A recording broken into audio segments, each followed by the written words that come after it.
Hi YouTubers, this is Kate. Welcome to my channel. I'm excited that you are joining me. I don't really know what to say.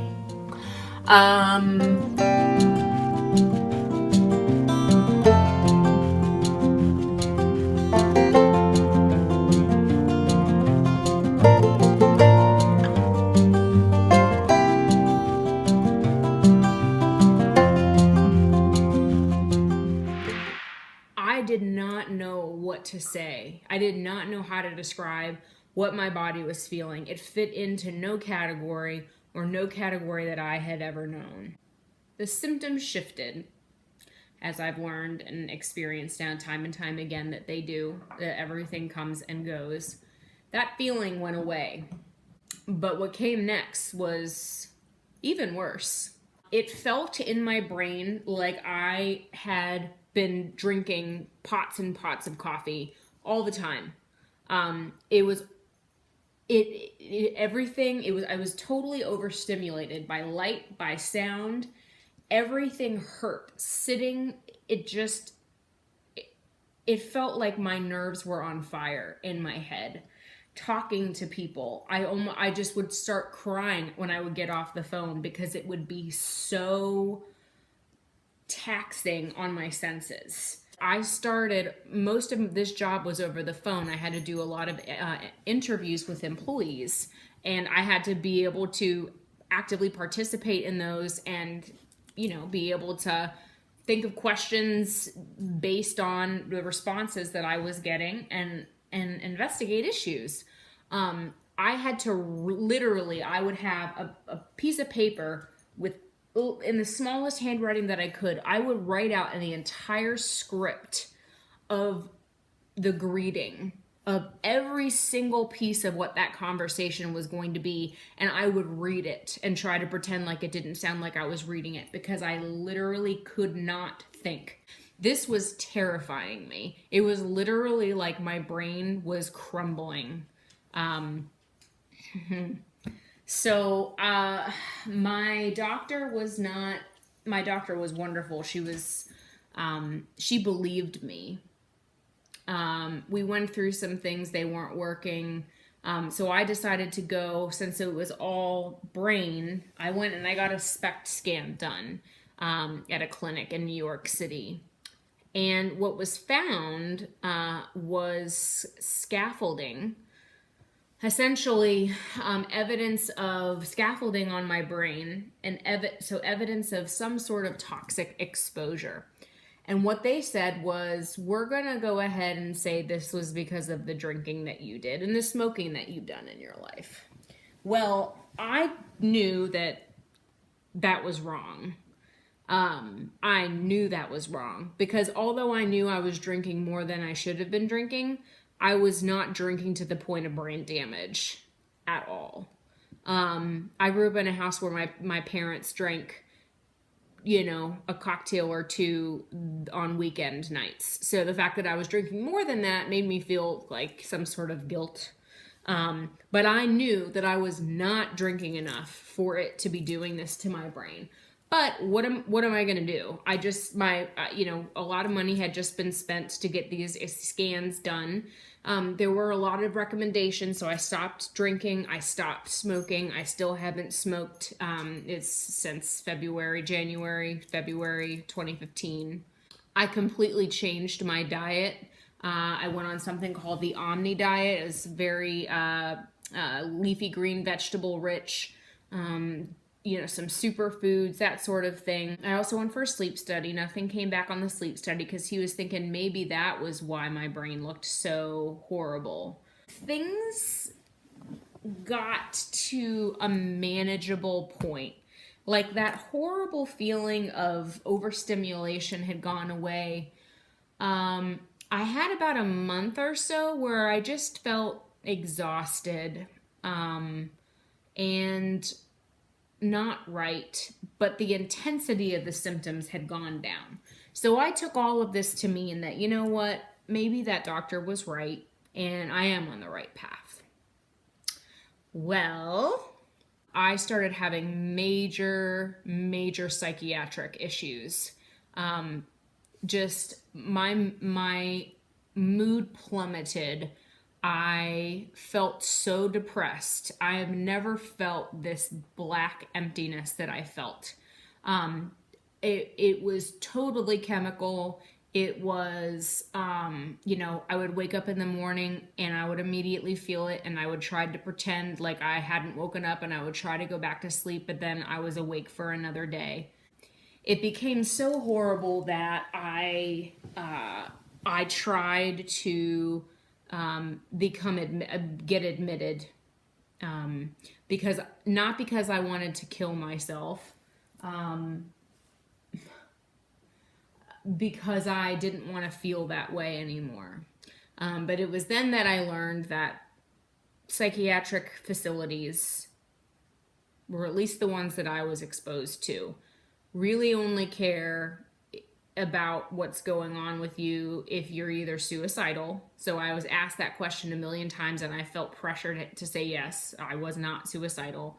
Or if you had thoughts or feelings of hurting others, which I didn't either. It was really upsetting to see that, I was still working. I am someone who is very sick right now. I feel like there should be some more help out there, acute help out there, other than, well, do you want to kill someone? Do you want to kill yourself? No? All right, well, I guess you're just going to have to schedule an appointment with a specialist. So learned a lot in that situation. The depression became so bad that I depersonalized completely. It lasted for about 2.5 months. I was still able to work. I was still able to act like everything was okay. Essentially, depersonalization is one of the ways that you can experience it is when you open your eyes and you look at the world, like you physically are using your sense of sight and you're looking at everything around you. Everything looks fake, or everything looks like you're looking at a TV screen. Like you don't actually feel like you are the one experiencing what you are experiencing. Logically, you know that you're experiencing all of it, but you don't actually feel yourself there. That was horrifying. At that point, I started seeing a psychiatrist in Reston, Virginia, with this deep depression that was happening. She tried different things to help me, medicine-wise. With everything she tried with medicine, I was having severe paradoxical reactions to the medicines, or essentially the opposite of what is supposed to happen happened. So mood got worse, mood got more weirder thought patterns, worse depersonalization. We found out a few things. We found out that I have the MTHFR gene mutation, so there was some hope that perhaps treating that was going to fix this. It didn't. But in fact, and I'll talk about the MTHFR gene mutation in another video, when I was given treatment for this genetic mutation, it's basically methylated folate pills. I got so sick on that medicine. I emailed my doctor and I said, I don't know if this is normal, but I'm taking this medicine and I feel like I have the flu. I said, the only other time that I can remember feeling this way is, I said, one time I had a 2-hour-long massage. And after I got home, I just felt kind of clammy and really drowsy and flu-like, and I just laid, I had the chills, and I just laid on the couch. I went to sleep and it was gone the next day. Except with this, it wasn't gone the next day. It was ongoing. At that point, she said, okay, discontinue the Methylguard, or her nurse said that, and her nurse said, we're going to call her Dr. K. Dr. K wants you to come in and discuss something with you. please let us know when we can schedule you. So of course, my interest was piqued. I'd never had a doctor say, you need to come in, we need to talk to you about something. So I got this feeling. I wasn't scared because at that point I was just so desperate for something to help me. I kind of felt something coming. And I went into her office and I kind of gave her a quick update again on what had happened with the Methyl Guard supplement.